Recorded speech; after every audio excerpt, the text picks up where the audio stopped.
Hi, friends. Welcome to the Genesis of Shame podcast. I'm your host, Sam Landa, and I'm here to help you speak biblical truth to the shame you experience in relationships. My hope is that you grow in your understanding of how shame impacts you so you can learn how to connect with God and others. If you've experienced fear, hiding who you are, boundary issues, anxiety, and/or depression in your relationships, then this podcast is for you. It's time to speak truth to your shame. Hi everyone, welcome to today's podcast of Genesis of Shame, and we are on a roll, doing interview after interview, and today's interview is a very special one because I get to interview Dr. Janyne McC. She's the author of Brave, and she's a speaker and educator, and she goes around talking to many students about her story, but also she just has a lot to talk about this topic that we're discussing today, which is shame. And in her particular instance, it's shame within the church, but due to abuse. And so it's a very powerful story. And for those of you guys who are tuning in today, I just want to let you guys know Dr. Janyne, she's very open about kind of what happened. And so just wanted to give you guys a heads up. But it's a really good interview, a lot of good content, and I hope that you guys enjoy it. But before we begin, remember, if you haven't subscribed to the podcast, please do so. And share, like and share, engage the content, and, I'd love to hear from you guys. So without further ado, enjoy the show. Today I have the privilege to welcome Dr. Janyne McC. Dr. Janyne, thank you for being on the show today. Thank you. Thank you for having me. It's good to see you again and yes, looking forward to this conversation. Yes, Dr. Janyne and I met at a function where she was doing a speaking engagement. So Dr. Janyne is an educator, a speaker, an author, and she was giving us information on attachment, which is something that we're going to address today. So before we begin, just to kind of remind everyone, this is a podcast that grows as you guys like and share and subscribe to it. So please do that. And that will help this podcast grow and get the word out there to people who can benefit from these topics. Today we're going to discuss how fear and shame impact people, right? How the experience because of childhood trauma affects how we relate to and attach to people. So we'll be discussing what fears arise because of childhood trauma, and we'll explore any shame associated to that. And lastly, we'll explore what relationships look like as one recovers from the trauma. And Dr. Janyne, again, thank you for being here. Why don't you just give us a little background about yourself? Well, I always hesitate. Where do I begin the story? You don't want to be at birth, but I was right. I was a child of a pastor and a teacher, and sadly experienced sexual abuse at the age of 3 in a home daycare situation. So I went on and lived my life, and it did continue after that. And that's what I write, kind of where my story begins, because at the age of 61, suddenly that overwhelmed me. I wasn't able to repress it, to hold it, to contain it any longer. And God led me to therapy.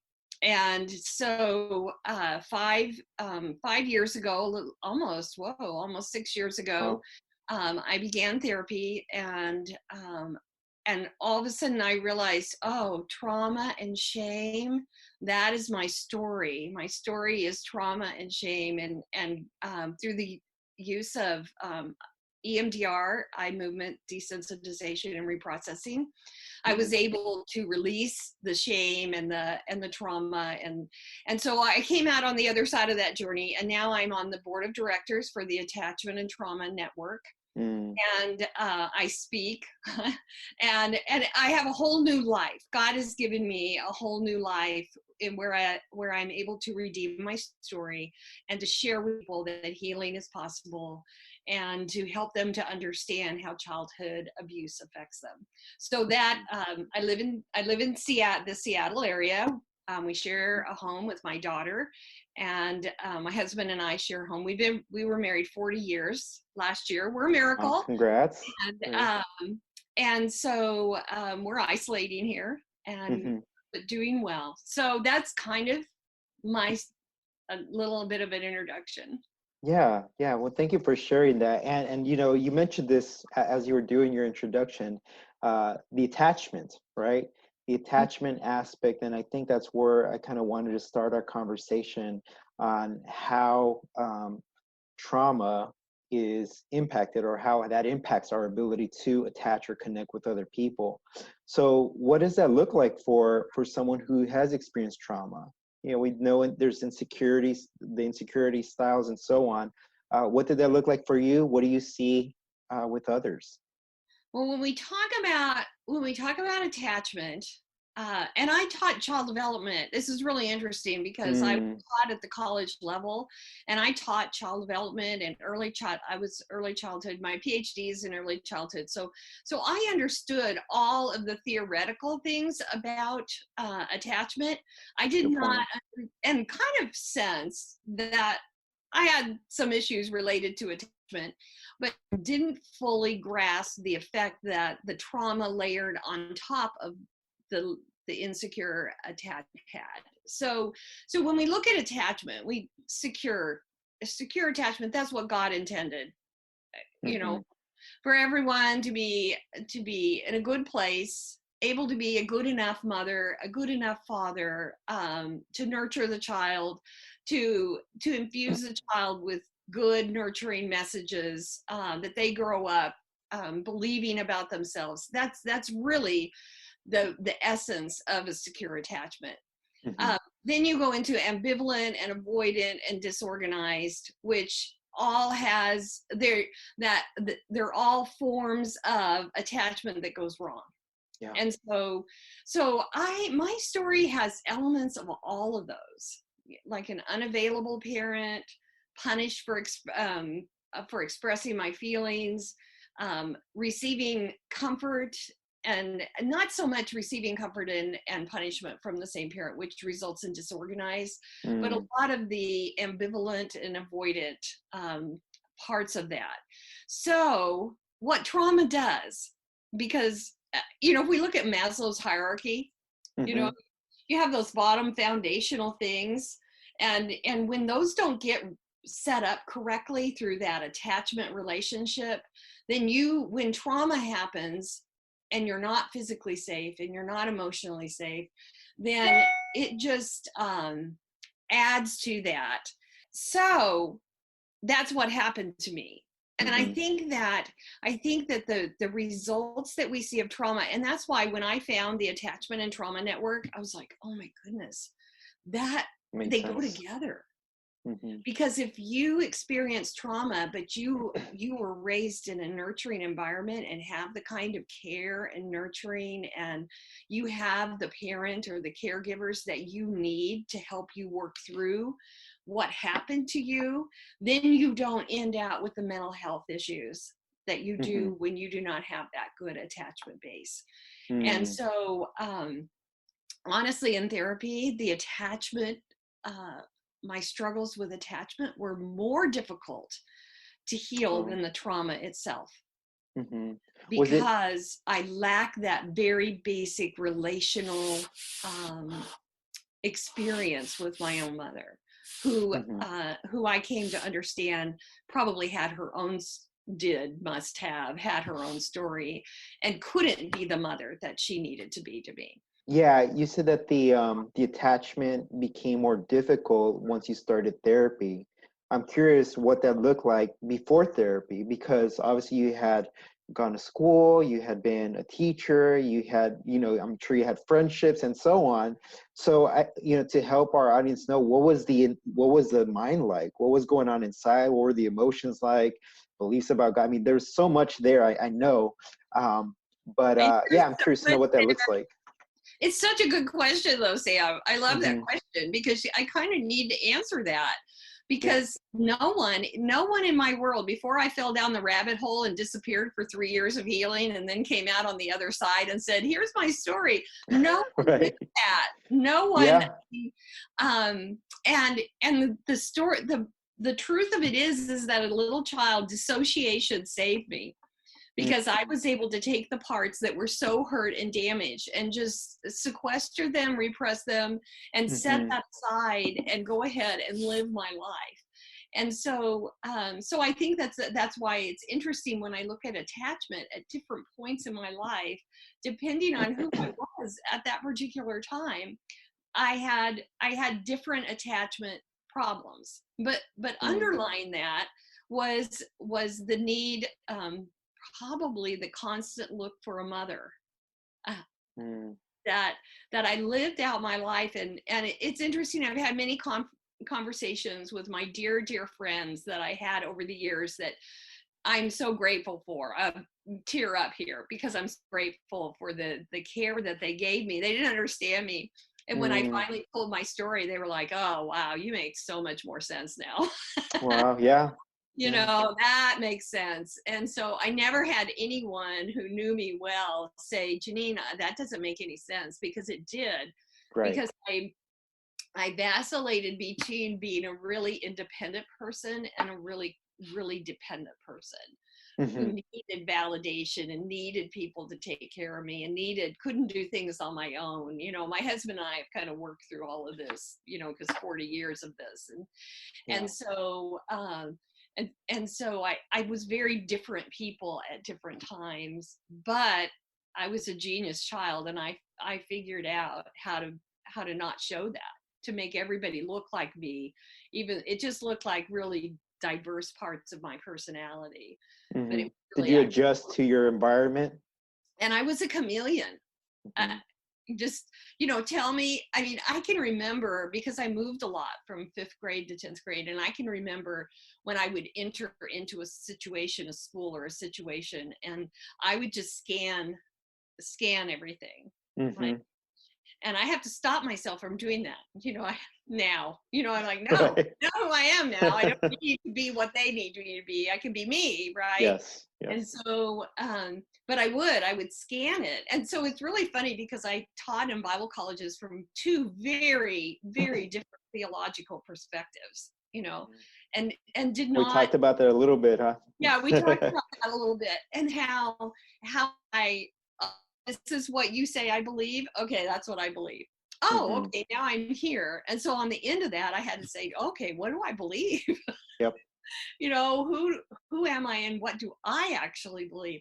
So, but I think, and I put in my notes, I lived in constant fear that anyone who cared about me was going to hurt me. Yeah.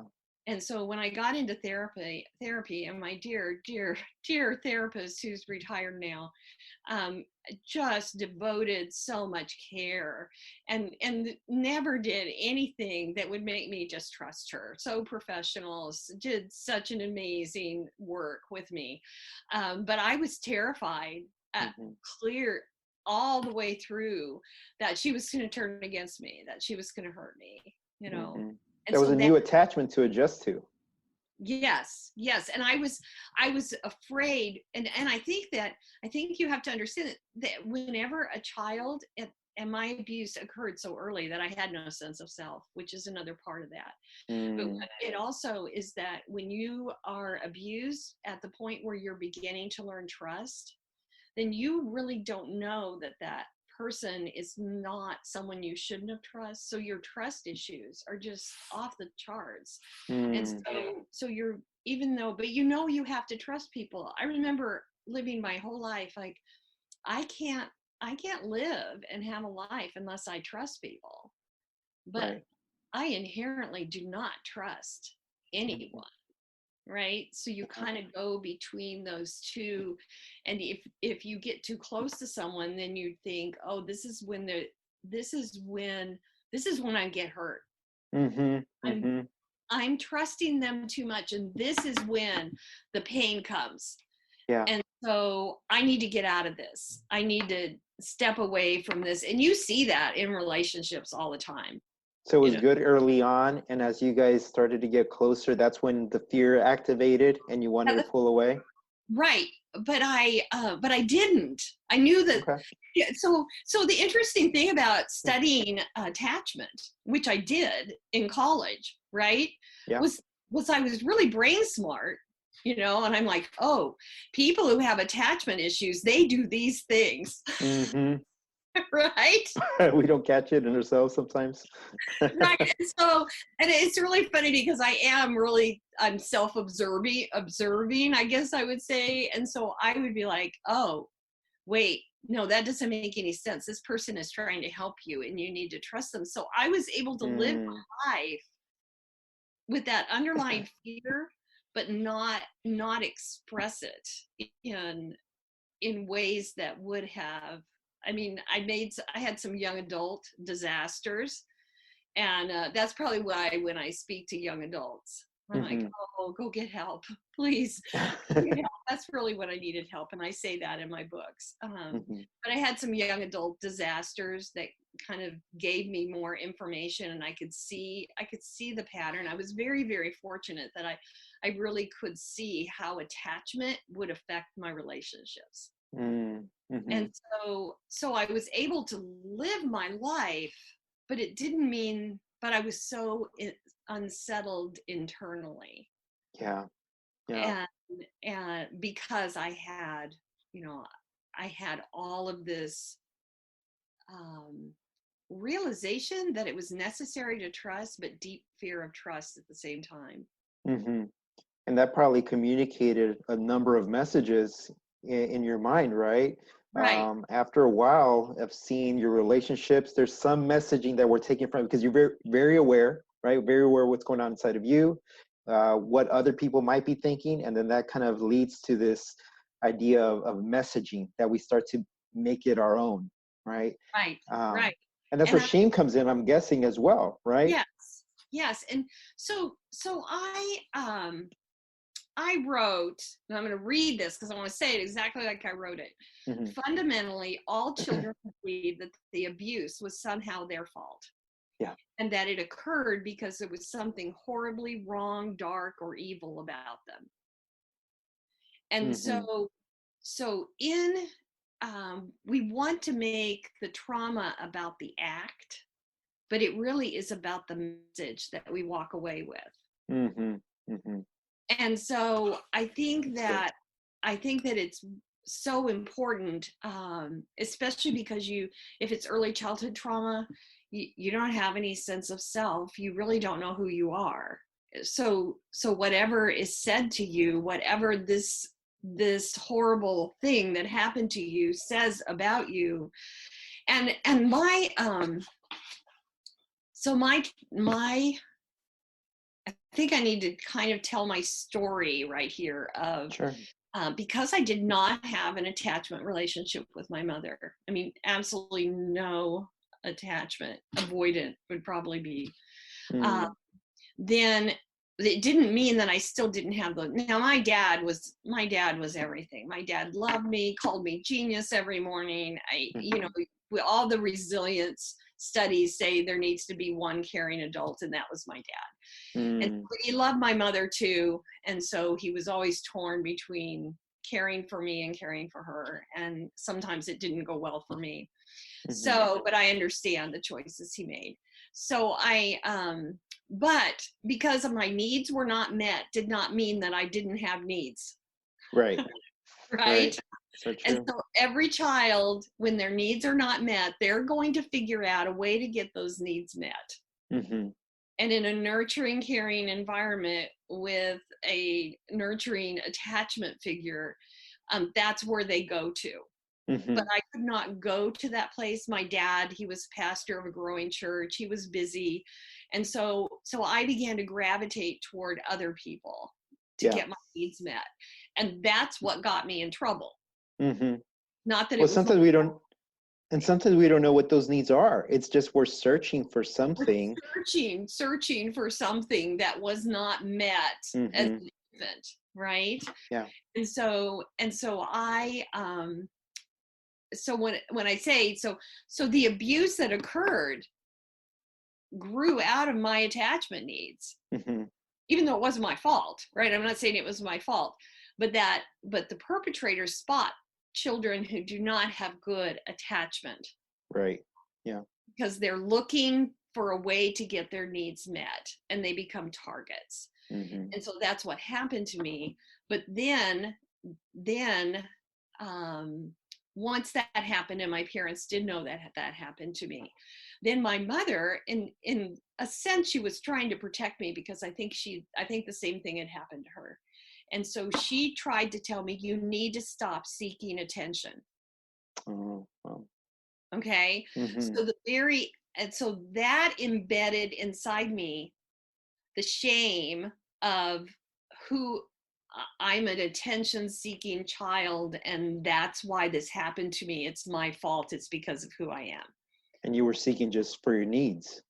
I was seeking for my very natural needs, very God-given natural need for connection. I think this sort of, I love the name of your podcast, because it's connection and so, I mean, this took me months and months and months, years maybe, of therapy to figure this piece out, that I felt shame for being a child, for being a human being who had a need for connection. Yeah. And so a lot of times as we were processing memories, I can remember my mother all the way through high school dragging me out of the center of things, because I learned to be gregarious. I learned to make friends. I can go into any situation. Everybody in the room is my friend in about 10 minutes, right? I mean, you kind of saw that when you saw me speak, right? Right. Yeah. Very evident. So, I mean, that was a survival skill. It comes in really handy, but it's a survival skill. But that's who I was as a child. I was a charmer. I was precocious and charming, and I got in trouble a lot because of it. But it was my way of getting my needs met. And I think my mother recognized that, and she just kept pulling me back. And every time she did, then it embedded the shame of there's something horribly wrong with me, that I keep going out here and seeking attention. I wonder if she saw herself in you. Did you ever? I think so. Yeah. I think so, because she said an EMDR. I am so very powerful. It's so powerful, because it allows you to go in and observe the situation that happened as with an adult mind.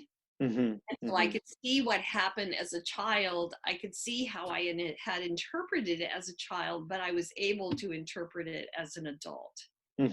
Right. And so I could look at, there was a particular instance where my mother had come to me, and she said, if you don't stop trying to get attention, it's going to happen to you again. Okay. So wow. I think she was speaking out of her own experience. But what she said to me embedded the fact that it's because there's something wrong with me. It sent the shame message very deeply inside of me. And then my life, it was kind of a self-fulfilling prophecy, because it did keep happening to me, from all the way through. I mean, different situations. It was like, well, once a child is abused, they have a target, and it keeps happening to them, sadly, unless they get the help that they need, and they're able to recognize the situations and believe. It's an awareness thing. It becomes an awareness thing, right? Yeah, to believe enough in themselves and the people who care about them to say, I don't feel safe in this situation. This person doesn't feel safe. And so, but because most of my abusers were from the church, they were well-respected people. And so, and because I did not have that attachment and way to communicate my fears, my gut instincts about people, then it happened again and again. It always hurts to hear that, Janyne. I know it happens, in a lot of stories that we hear, a lot of lives, and it's always so sad, because it is sad. It is sad. I because I do speak to the church. A lot of people who were abused in the church, they hate the church. They don't want to have anything to do with the church, and I do not. I have a lovely church here that I attend. I'm doing a Zoom Bible study for them on Thursday nights. The church saved me all the caring people, all the support I received in the church. But at the same time, it's kind of like, I love our world, but the coronavirus got into it and it's deadly, right? It didn't belong there, but it's there. And so when something, and I think that our lack of talk about mental health makes the church a perfect place for people with mental health issues to become perpetrators, because there's so much secrecy and so much we don't talk about that. Right. Which is all tied to the shame aspect, right? Right. Like, I can't talk about this because there's something horribly wrong with you, right? And I think that if we can open up that discussion and say to people, there's not something horribly wrong with you, something bad happened to you, and whatever that is, you can get help for it, you can heal it, and then those you won't act out in ways that hurt other people. And so that's kind of my mission, is to blow that idea that we don't talk about mental health in the church, to blow that, because where does, Brene Brown, she says, shame grows in a petri dish. It grows in seclusion. The thing that breaks shame is the ear of an empathetic witness, and you have to be able to talk to find that empathetic witness. And so that, for a lot of people, and for me, that was therapy, when I finally began to tell my story and I wasn't rejected. I was cared for unconditionally, no matter what I said, no matter what I blurted out, no matter what, all my trust issues, I sit there and, we've worked so hard, and I go, I don't trust you. It's just like, oh my goodness, Janyne, you don't trust me. No, I don't trust you. It just went round and round, but it was so many layers of shame. The interesting you needed to go through that, I think, to develop that trust. Yes. And so when we talk about, I'm kind of going off track here, but when we talk about how do we heal these deep wounded layers of shame, it's always through connection. That's what God made us, right? Right. Nobody can go off in a corner by themselves and heal shame. There has to be a connection. There has to be that empathetic witness that says, oh, wow, that was really bad what happened to you, but you understand it wasn't your fault. That, that's the voice that we need that heals shame. And in EMDR, shame comes off your body like a heat wave. And I thought this was so interesting, because like when you're embarrassed, you can feel that hot flush. Yeah, it's true. Well, I compare the shame coming off of you during EMDR, releasing shame, as it's the difference between stepping in a puddle and diving into the deep end. It just is this overpowering heat wave that comes off of you when you're releasing shame. Another powerful point of EMDR, where you're able to release that, because it's really energy. It's energy that is tension, it's anxiety, it's distrust, it's everything all balled up together. It's crazy. Balled up together, and how tightly I had held that, so tightly, and only connection was what enabled me to release it. And Janyne, you mentioned a couple of messages, or part of the shame is also believing certain messages, right? So some of the messages could be, I can't share this because it means something's wrong with me. I can't share this because maybe I won't be believed. I can't share this. There's a lot of messages that come with that. So what were some of the clear messages that you had that brought shame? Yesterday, as I was working on this, there's a lady that, she's my friend on Facebook, and she read my book Brave, and then she contacted me, and I helped her to locate a therapist in her area, and she's been in therapy for about a year, and just so much growth, horrific childhood, early childhood abuse. And so she posted this. I just want to read it. Sure. Because it has so much of what we're talking about in it. She said, all my life I've lived with severely ingrained negative, adverse mental and emotional effects of trauma. You know, the little demon that tells you you're not good enough. You'll never measure up. The fact you did this right once means nothing, since you'll just screw it up again somehow. And on the list goes, a million different paths. For 38 and a half years, I've been this person, struggling with the copious amounts of lifelong damage trauma and abuse create. The insecurities, the shame, the blame, the taking wrongful ownership of things. And perhaps the worst of all is, during this process, I lost my voice, or more accurately, I never found it, because my voice was silenced before I ever had a chance to talk. But I think she goes on from there, but I think that you feel that worthlessness. And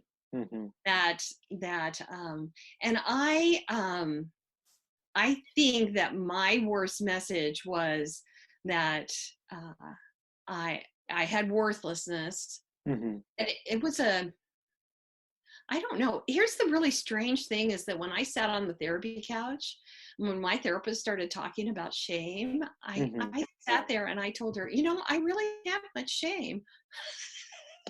Right. Yeah. I don't even know. I mean, it was I had so much denial about the shame, you know, that even now I'm like, okay, so what were those messages? And I found them in little pieces of me, you know, that you're needy, you know, you can't do stuff by yourself. And I'm a writer, you know, and I had all sorts of shame attached to, that's silly, you're never going to be able to do that, you know, you're not. And so I think at the core, it's any message that you tell yourself that you're not worthy, capable, that you probably sabotage yourself on purpose. You know, you just basically, it's all your fault. Any negative message you tell yourself is rooted in shame. It becomes part of your identity almost, or it does become part of your identity. It becomes part of your identity. You think that's who you are. You think that those messages are the true you. And one thing that was really helpful to me was to separate my trauma self from me, right? It worked really well with dissociation, because I could find that me, you know, say, oh, which I tried to reject the trauma self, you know, she just needs, you know, we need to get rid of her. I spent the first 2 months of therapy trying to get rid of her. And so I was just convinced that was what the answer was to get rid of that part of me that was so needy and so, you know, couldn't handle her emotions. And so it's pretty funny, actually, now that I think that. And then I would say I didn't have any shame, when I was just exuding shame every moment that I was in therapy. So I think sometimes we don't even realize our own shame messages. Do you agree with that? Yeah. I mean, it's one of those things where until you start exploring and becoming more aware of how you're feeling about certain things, you realize that you've made it part of your identity. In the research, it talks about external shame and internal shame. So sometimes we're feeling something that makes us fearful, makes us scared, and then others confirm it when they repeat the same thing that we're afraid of to see in ourselves. So those two oftentimes work together, and it intensifies that shame. So it kind of reinforces that identity aspect of who we are almost.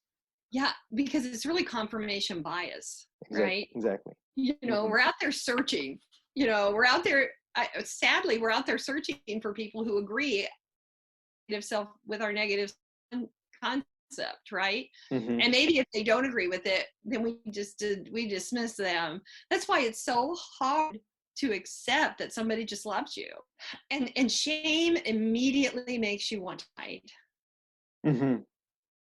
Right? So I think about the Garden of Eden, you know, and you know, what happened in the garden?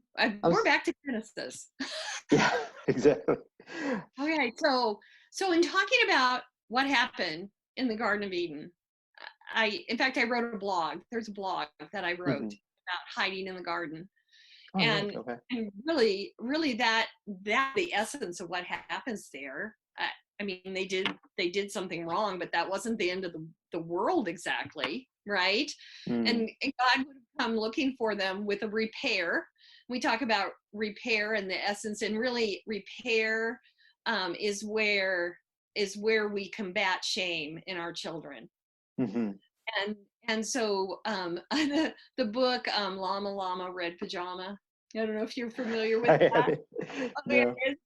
Ludacris does this version, a YouTube version of it. It's just, but in the story, the mother can't come help the child, and the child just dysregulates and just, oh my goodness. And but the mother comes back and they talk through it, and she explains that she was busy, and so it's a beautiful picture of repair.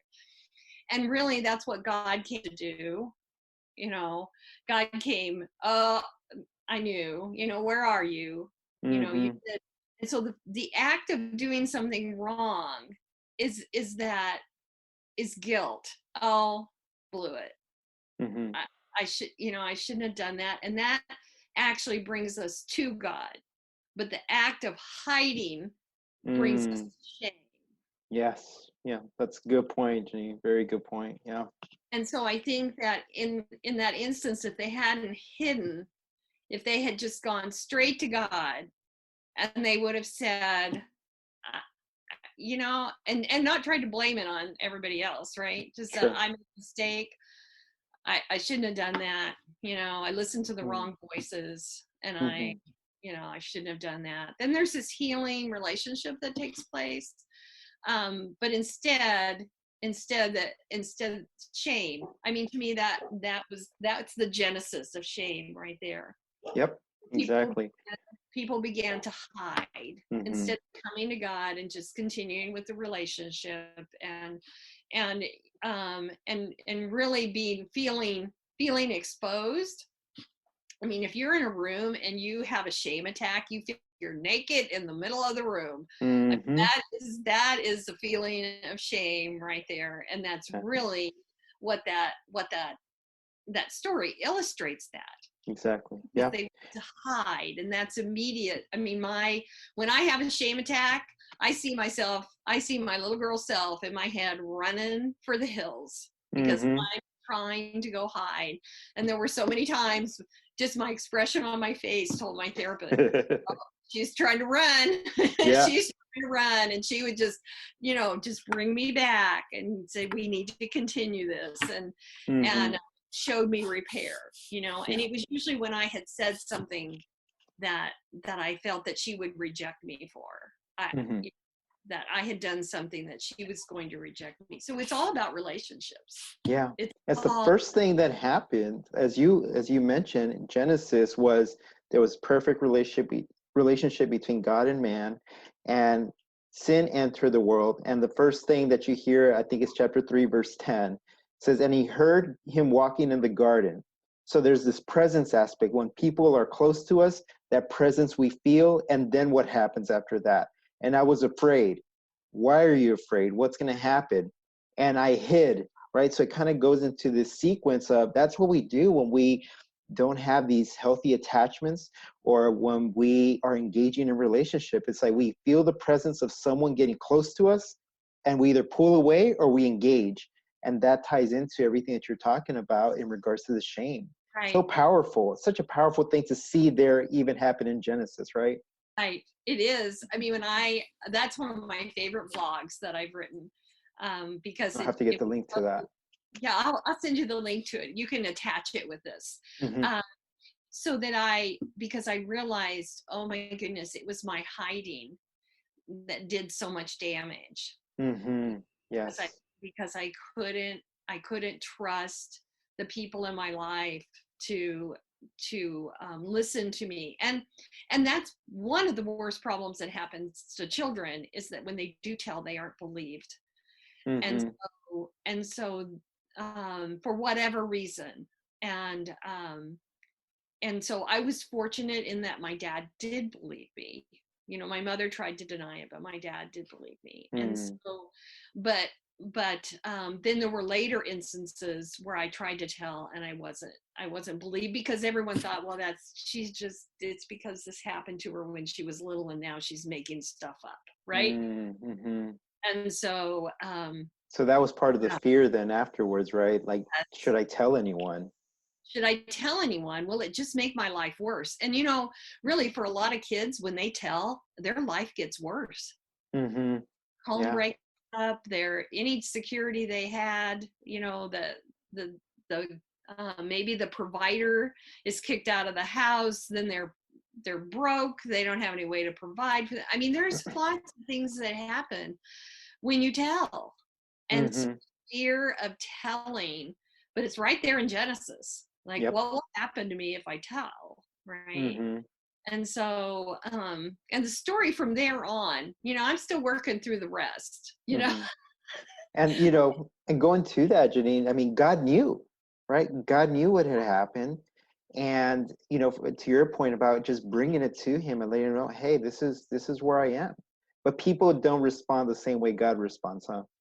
Right. And they intensify the shame, or they add more shame on top of the shame, and it just makes it worse. And you made a point earlier about how this pushes people away from the church, but more importantly pushes them away from God. Can you speak to a little bit about that? Like, what did this do to your relationship with God? A lot of people respond with pulling away from the church, more importantly pulling away from God. So what would you say to them who have been hurt by the church? Because we associate the church to God, right? So the Right. church hurts us, we say God hurt us, and therefore we pull away from God. So Right. how did you make sense of all of that? I don't want to say this, okay? Okay. But I'm going to say it because I think it's important. Okay. I had to leave the church for a while.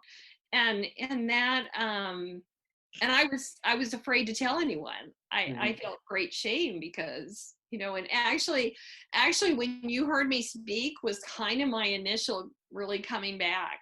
You know, I've been Really? on this Okay. journey of coming back to the church this year. But I had to, in order for me to separate what God believed about me and my relationship with God from Hmm. what happened to me in the church, I had to take a break and devote myself to just finding God, just Hmm. our relationship, Hmm. and what and to reconcile that God never desired, wanted, allowed what happened to me as a little girl. It was Hmm. bad choices. And I kind of had to find God again because my idea of God had been so influenced by the Right. abuse and maybe some bad theology, you know, Hmm. some folk memes, you know, that Hmm. and those kinds of things. I kind of had to step back. I had to step back from Facebook too because everything was, and so, but I didn't leave the church in anger. Right. I I think mean, and what you share, I mean, that's a very uh, common feeling from people that I've interacted with and worked with, is that I felt angry at the church, and therefore I felt right, angry at God, and therefore I right, left. That doesn't seem to be what I'm hearing you say is, in order for me to make sense of my relationship with God, because the church impacted my view of God, I needed to step away from the church to just focus on me and God. Will that be right. through scripture, through prayer, to make sure that you get a clear view of who God is, Yeah, not attached to the church. Is that right. right? So you mentioned scripture. Okay, so I did a podcast last week and I said this in a podcast, so I'm gonna say it again. Okay. Okay. And I got off, I had that moment of, oh my gosh, there's like 4,000 views on it now. And I'm like, I said that. Mm, I said that. Oh my word. I mean, it had this huge shame attack, vulnerability attack. mm, So, but because those abused me, spoke to me with scriptures, I uh, I had great difficulty because I didn't hear God's voice coming through the scriptures. I heard those voices mhm, coming through the scriptures. And so it was a, I think when I've kind of watched, there's people who grew up in the church and they were abused in the church. And then there's people who really are outside of the church, know nothing of the church, are used, but not within the church. And then they come to God, and God is amazing, saving presence. And the relation, I think when we look at people's relationship, spiritually, and the shame involved, their shame is embedded in themselves, but it's not spiritually embedded. Does that make sense? Yeah. Yeah. And so I think that the people who have experienced abuse within the church, the shame is very, very different, because the shame has been spiritualized. Right. Or the also the setting makes a difference too. So to your point, if someone was abused by a non-believing family member, and then they're not church going, they don't know anything about God, then they go to church, boom, for them it clicks. God is what we would call it in attachment, right? The compensation model. He's compensating for what I lost as a child or in my early childhood Excellent. years. You say that so well. Thank you. That's exactly right. Yeah. And so for those of us who grew up in the church and that happens, it makes us reject that and seek it elsewhere. And I think, yeah, what you're saying is so true. And it's so hard, not just to hear, but to also say, as you shared, it's hard to say it because it feels almost like I'm saying something that's anti-biblical or that is not in line with what I should be saying. But, right. As we know, trauma, abuse, when it happens, all of those are kind of safety measures that we take to protect ourselves from future people or future abusers. But it works out with us for a little bit, but not in the long haul, which is what you alluded to earlier, or mentioning that you started counseling a couple years back. So a lot of shame, a lot of fear happening from this abuse. And like I said, I just hate hearing when it happens within the church because I know that it impacts people's view of God. I wrote a piece in a book, which I'll send you the link to that book too. But it's about how God took care of me in the church, and that was a really important piece for me to write. And I think that one thing survivors have a hard time doing is that we see everything as black or white. So someone is completely evil, or something is completely evil, or something is completely good, and that's not the truth of it. And when you can put an ampersand in the middle of it, and you can say, this is true and this is true, I can hold, and that's really, really hard for trauma survivors to do. Yeah. It's to hold two truths in the same, I don't know how, I worked a year on that, just to hold two things as being true at the same time that didn't belong together.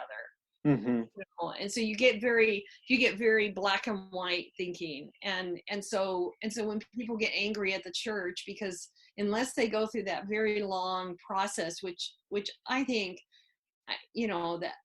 that's just such an important process, so you can separate and then finally say the church was good and the church was bad. It's made up of humans, and it can be both things at the same time. Yeah, absolutely. But ultimately, I needed to see God. I just need to see. And my journey is, my whole book is a God journey. But I am very careful in not making it look like a typical Christian publisher book. Because I understand the triggers. And you can't reach someone with a picture of God that they need to be able to heal their shame if you trigger them right out of the gate, because then their brain goes offline. And I had so many people when I was teaching at the college level, I would send them to, and they'd had abuse in the church, and I would send them to people for help, and they would start immediately handing them scriptures, right? And I was like, oh, that's kind of, that's just hard. It's just hard. And so, but I never want, I think I crawled over that hurdle. And God kind of said, you need to say that. You just need to say the truth. And so that was the truth about that. Yeah.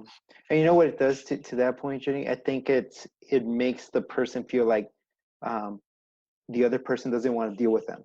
Here's a quick fix, use this and you'll get through it. But we're talking about early in the garden, everything was through relationship, right? The relationship between God and man, between man and woman, everything was there perfect before the fall. So that's essentially what we're trying to get back to. So when you're seeking healing through relationship and someone says, here's this, and there's no connection, it doesn't feel like it, right? We're losing the I, primary component of healing, which is that connection. And that's and how God made us. that's such a good point, because when I look back at therapy, I mean, I had a very skilled therapist who knew she'd been practicing for 30 years. I needed someone with that much experience. Mm-hmm. Mm-hmm. and but it wasn't ultimately what it came down to was the relationship. Yeah. Yeah. When all was said and done and all of her skill was used and all, everything, all of her wisdom, it came down to the relationship. Yeah. And so and I think it, sometimes the church, and this is, you kind of cross in both those worlds between, therapists and church, and sometimes I said, well, you shouldn't have to depend on a therapist, but if that kind of help had been available to me in the church, then maybe I wouldn't have had to do that. That's part of my mission, is to help the church to understand trauma. Right. Right. Because trauma turns everything upside down. Mm-hmm. It did. Mm-hmm. It takes all of the things that were meant for good for us and turns them upside down. Mm-hmm. And I think about, when I talk to teachers, I talk about the fact that when you are trying to kind of woo a child, right? You have a child who's obviously had some difficult experiences in their life, and you're trying to develop a relationship with them. And so you put on your smiling face and you talk to them. And I said, but maybe that's what the person who groomed them did. Mm-hmm. Mm-hmm. Yeah. No, and you can't figure out why they lose themselves. They just Right. lose control and freak out when you're just being kind to them. Mm-hmm. That's what led to their abuse. So that's just one example of how trauma turns everything upside down. Mm-hmm. Without a deep understanding of trauma and how shame, really the problem with trauma is not the trauma itself. I mean, there are ways to release that, but really it's the message of shame that gets embedded with it. Mm-hmm. Which And is healed through relationship. So you when we talk about um, feeling loved, when someone is consistent in showing us that love, like your counselor was with you, that communicates to us. It removes some of that shame little by little, right? Because we're seeing that consistency. That's why there's always this cautious approach to relationships. Is okay, I'm getting closer. I'm getting closer. I'm afraid of getting hurt, and the person is still consistent, still keep loving, still keep speaking truth, and you're like, and that develops that trust. But that initial struggle is real, very it real. so I mean, my trust issues, and I still have something crop up. She's, Mm-hmm. it, and I'll be like, whoa, there it is. Mm-hmm. Mm-hmm. There it is, and I think about healing. So a lot of people will talk to me, well, you say that it's possible to heal, but what does healing look like? Yeah. And I know that in therapy, I wanted her to have a magic wand and she would just, and I'd be healed. Right. I thought, well, if she did that, if she could do that, what would that look like? Well, I wouldn't have any shame anymore. Well, then you're probably not human, right? Mm-hmm. There's no Mm-hmm. way to completely avoid shame. Right. And so, but then I would say, well, it would be like it didn't happen to me, but that's never going to happen either. It's my story, and I wouldn't be talking to you today if I didn't have that story, Mm-hmm. Yeah. right? Absolutely. So to make it like it never happened is to take away my story. It did Mm-hmm. happen, and I accept that it happened, but I know how to take care of myself. Mm-hmm. Yeah. the greatest fear that comes out of childhood abuse is the fear of being powerless. And you feel like you did as a child. And so in this relation, I just want to say to people, you are no longer a child and you're no longer powerless. And you do have ways to take care of yourself. And it kind of goes along with the healing, the fear of being trapped, the fear of the unexpected, the fear when they got on the news and said, here's our plan, our 3-phase plan. I talked to several survivors that were like, oh yes, we have a plan. That's what we want. It's just for somebody to get up there and say, we have 3 steps in our plan, right? And so, so I don't know whether I mentioned all those, but I wanted to say that the fear of being powerless, I think is an important one. Yeah. So That's good. That's good. And I think that is important too for our audience to understand, is that there's certain things like right now that can make them feel powerless, or situations with school or marriage or raising kids where that's such a common feeling of feeling powerless. Like, I'm doing everything I can to make this better and it's not working, right? And I think that's part of that work that happens with the shame. But Janyne, I want to thank you for being on the episode today. For those of you guys who are listening, I will have a bonus section where Dr. Janyne will give us her best piece of advice for those who are currently dealing with childhood trauma, a life-changing verse or principle that she's learned throughout her life, or an interesting fact about herself that she'd like to share with y'all. So just go to the Facebook page. I'll post it up there, and I hope you guys can tune into this episode as well. Thank you. Thank you for having me. Thank you. Thank you. Thank you again for tuning in today, guys. I really appreciate it. Your support means a lot to me, and I really look forward to doing these each and every week. If you would like to continue supporting the podcast, one of the things you can do is go to your Apple Podcast and find the Genesis of Shame there, and then subscribe to it. That really helps it get some traction on the iTunes podcast and will allow this to be heard by many more people. You can also follow me on Spotify and other major podcast platforms. Thank you again, guys. Have a great day.